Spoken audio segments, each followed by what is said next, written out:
Hey, hey, hey, hey, hey, good morning, good morning, good morning. It's a brand new day. Good evening, good evening, good evening. It's a brand new day. All depends on when you're seeing the rundown with Ramon. It could be good morning for you, could be evening for you, could be the middle of the night for you. So good morning, good evening, good day. A brand new episode of the Rundown with Ramon. We are here live today talking to you, helping you live your best life or start or grow your business. I hope you're buckled up and ready for a brand new day. What are we talking about today on the Rundown with Ramon? One, we're going to touch on from rejection to redirection. 4 ways to handle every no you face with resilience and grit. Nobody likes to hear the word no. And so when you do, how does it make you feel? On this beautiful, beautiful brand new episode of The Rundown with Ramon. We're going to talk about marketers are using AI faces and voices to make social media ads, and some influencers worry it could hurt their careers.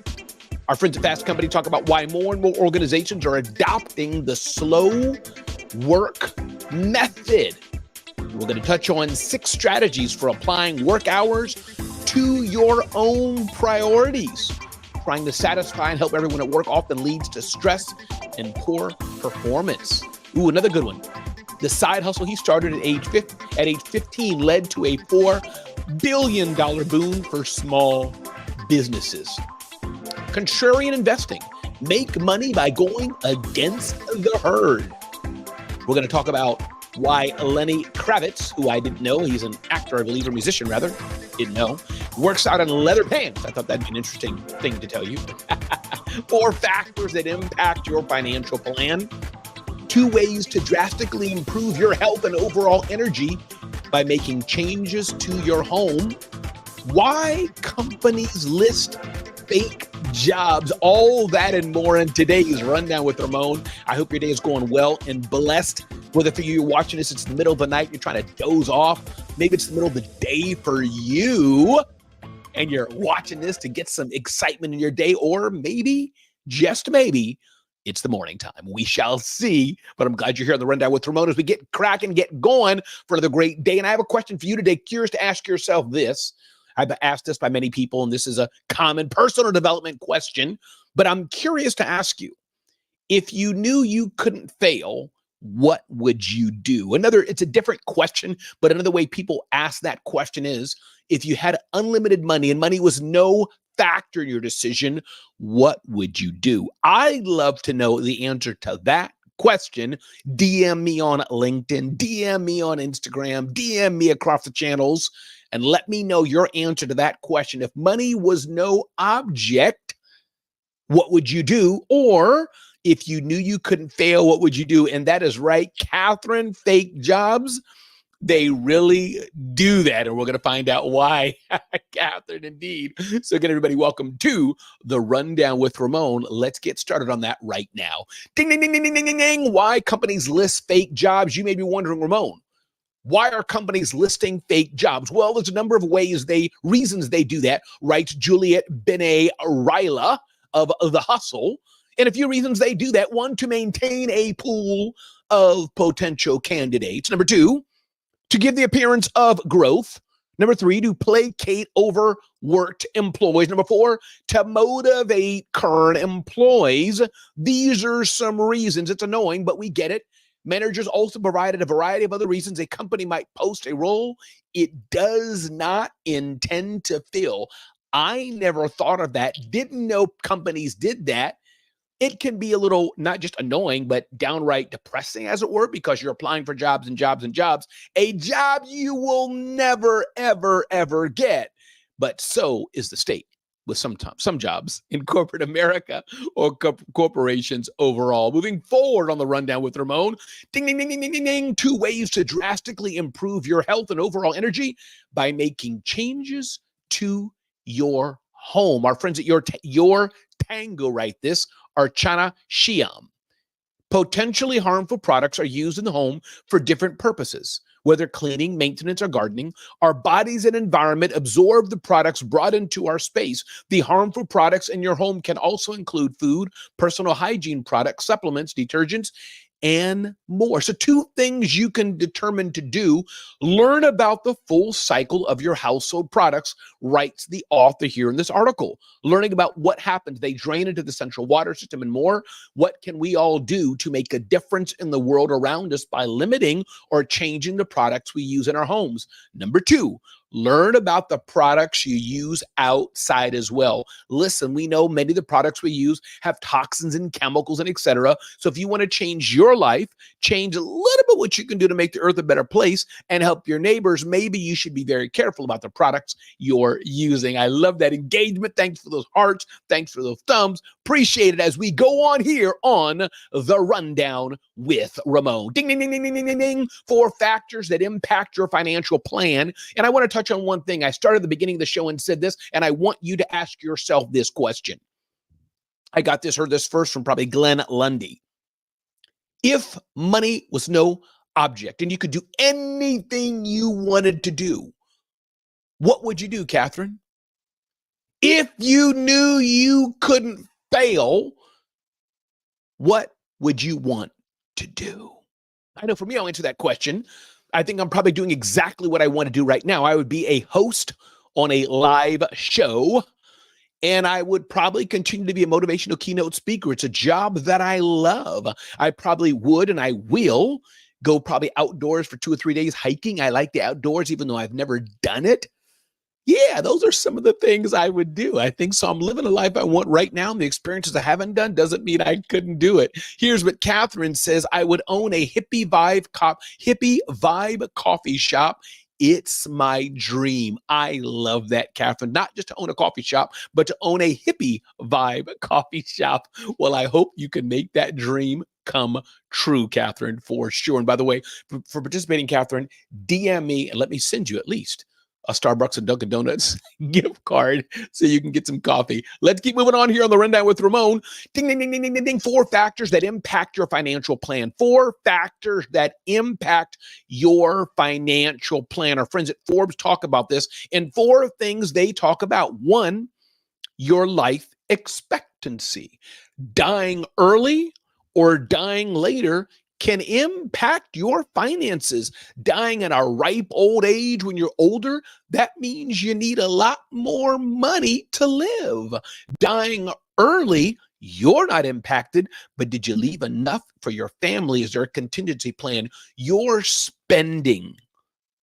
How much are you spending? And are you spending more than you're bringing in? That is problemo for many of us. Your expenditures clearly impact your financial plan. So what will you do to curtail your spending so you have more money and not less? Not only curtail your spending, but what about your saving? Are you saving as well? And there's some other factors.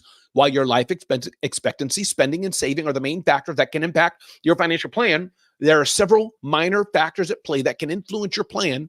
Inflation can certainly influence your plan, and this is outside of your control. So understand a few other things in life impact your financial planning, and I highly encourage you to consider talking to a financial planner. Adrian Simpson jumps in here and says, I don't want to die early, Adrian.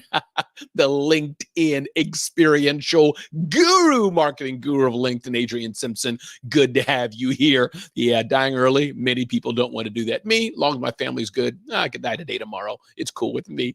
Ding, ding, ding, ding, ding, ding, ding. Up next, Lenny Kravitz works out in leather pants. I thought that was interesting, and I don't know anything about music or pop culture, so I didn't even know who Lenny Kravitz was, but I thought this gem was interesting.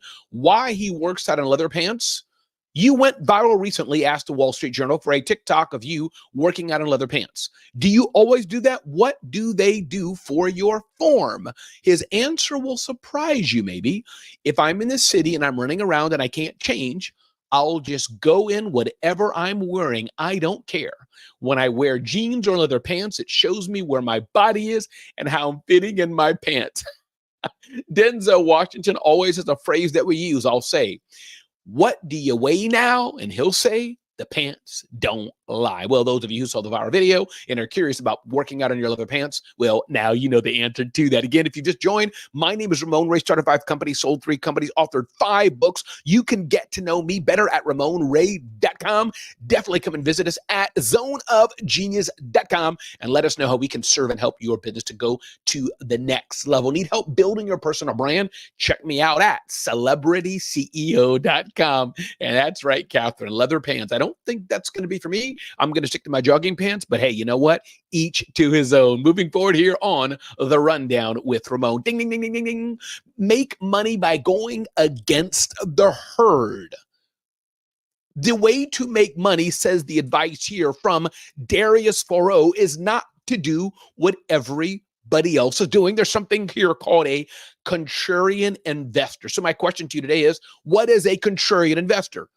Put simply, contrarian investors go against current market trends. They might buy when others are selling and sell when others are buying. A good example is the fourth quarter of 2022, the year of great inflation, as the S&P 500 and NASDAQ were in a bear market territory, meaning it wasn't great. The sentiment was negative. Everyone seemed to sell. Most pundits believed that inflation would stay high and that interest rates would also be high for a long time. Blah, blah, blah, blah, blah. Contrarian investing is based on the belief that herd behavior often leads to overpricing or underpricing of assets, creating opportunities for profit. So you have to know what you're doing as you're doing this. Warren Buffett says, be fearful when others are greedy and greedy when others are fearful, taking advantage of the herd mentality. I've heard about this quite often from Scott Simons, from Brian Hess. As everyone else is selling in a panic, things are getting cheaper and cheaper. If you built a great business and have that cash, have that money, you may be able to invest in and buy things when others can't.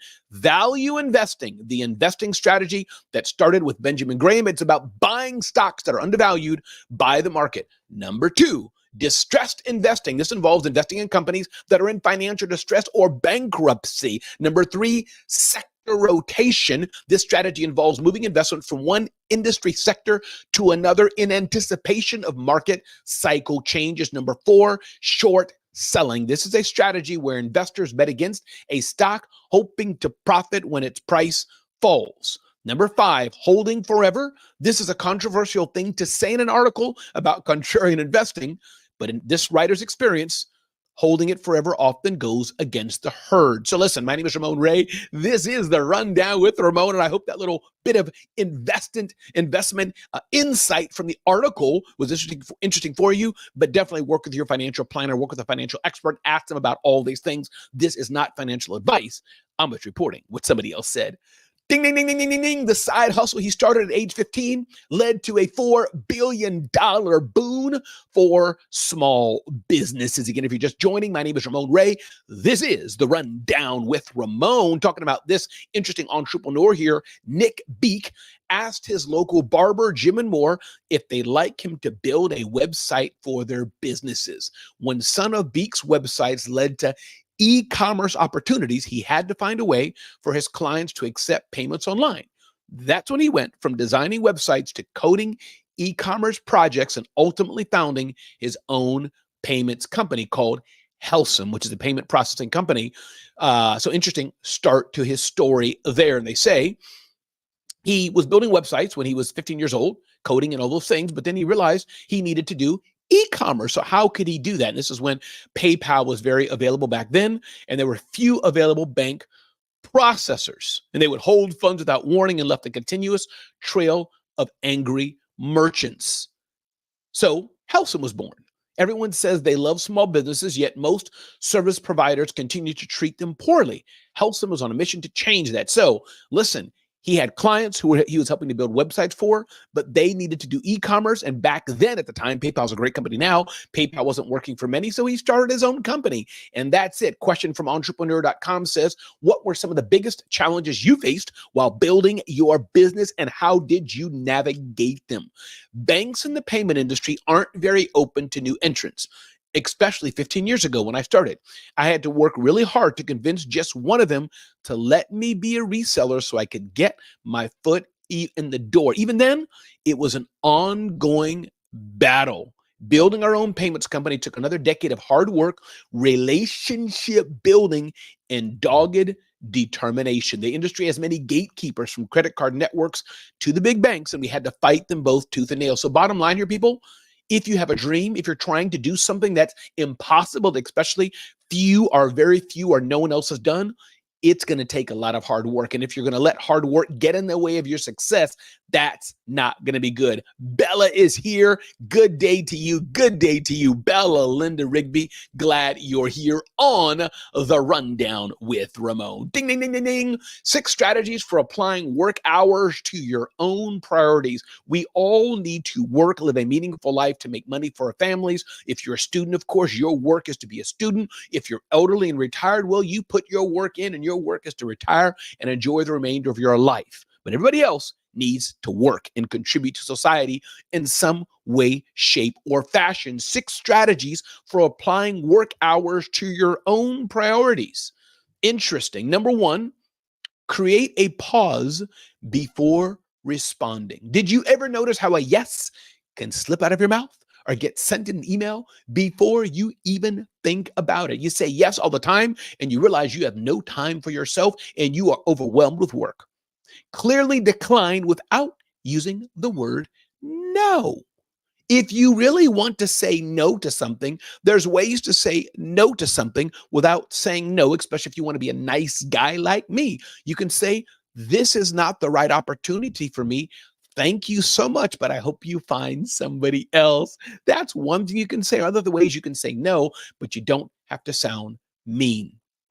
Number 3, share a credible reason for declining. This is all about how can you decline things, say no to things at work, especially if you're being overwhelmed and dumped on. We cost more and more, and that encroaches into your personal time, living with your family, living with your wife, living with your spouse, living with your grandparent, living with your husband, living with your child.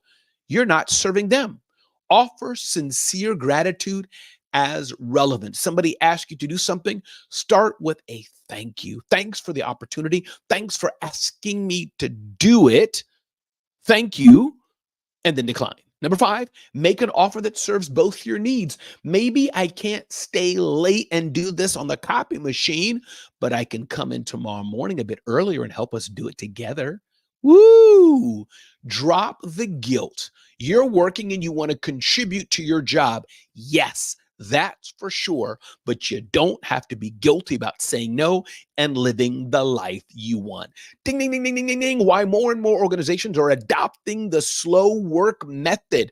Never heard of this thing called the slow work method. Productivity isn't always about getting things done as quickly as possible. That's true.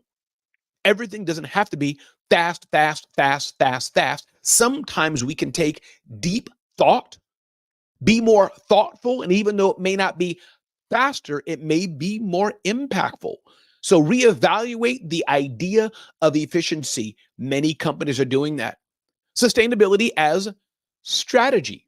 The slow work movement is also intertwined with sustainability. This isn't about an environmental impact, though. It's certainly a part of it, but it's also about building businesses that are sustainable in the long term. The emphasis on quality over quantity. The slow movement also emphasized quality over quantity, a principle that applies to both manufacturing and service industries. Quality over quantity. The human cost of constant connectivity. I talk about this in my speech, Human Connections in a Digital World. There's a cost to us always being connected online and not making in real life human to human connections. The slow movement as a future of work. I'm not saying don't work faster. I'm not saying don't work harder. I'm saying working smarter, and possibly part of working smarter is to give more time to slowing down and being more thoughtful as we're working and not just rushing past and speeding past life. Listen, if you just joined, my name is Ramon Ray. This is The Rundown with Ramon, and I'm so glad you're here. Marketers using AI faces and voices to social media ads. Influencers worry it could hurt their careers. I get that point, dear influencer, but here's the thing. Influencer marketing is not about necessarily using your face because it's your face. There's stock photography for that. Influencer marketing is that marketers know your voice, your face is for your audience, and using that to bring your audience to them. So you have a voice, you have a distinct personality, you have a way you speak to your audience that can never be replaced. Yes, people can do it stealing your voice, and somehow if you're really that popular and big, I put a picture of famous celebrity, Serena Williams somewhere, people think it's really her. But we're talking about most creators and influencers on your profile, on your Instagram, on your LinkedIn. I don't think we have so much to be afraid of in that respect, but I could be wrong. Here's something here. The first time he saw a short form video ad made entirely using AI, this gentleman thought it was mind boggling. So I get it. People making videos and it's not you, but it's not about stealing your images. It's about them using generic images. But if you're a true influencer and have your own audience, have your own community, I don't think you need to worry about somebody creating a video about you and sharing it with their network. Listen, last but not least, 4 ways to handle every no you face with resilience and grit. Interesting point here from our friends at Entrepreneur. No is going to come in life all the time. And I would dare say if you're not hearing enough no's, you're probably not working hard enough, or you're not out there enough times doing it more and more. So how do you handle a no? Listen, no, it's not personal oftentimes. It wasn't their opportunity. It wasn't right for them. Maybe you asked the wrong person the right question and got a no, but understand that you're not going to get a yes every time, or the world will be a very different place. No is a part of the journey of life. No is a part of the journey of business. When you're told no, when you get a rejection, keep getting up, keep moving forward, keep making a difference, keep pushing on day in and day out and day in and day out and day in and day out. This is what makes the world better. It may be difficult. It's not easy to hear that no. It's not easy to get rejection, but don't let that keep you down. Listen, if you've enjoyed the Rundown with Ramon, check us out at zoneofgenius.com. As I always say on every show, be clear on what you really, really, really, really want in business and in life. Ask yourself, do you even want to be in business? Understand this is not Shark Tank or a TV show with commercial breaks and all that. This is life. Are you hungry enough to be where you want to be at in life and business? What are the prices like in your business? Are they a premium, or are you the cheapest vendor in the market?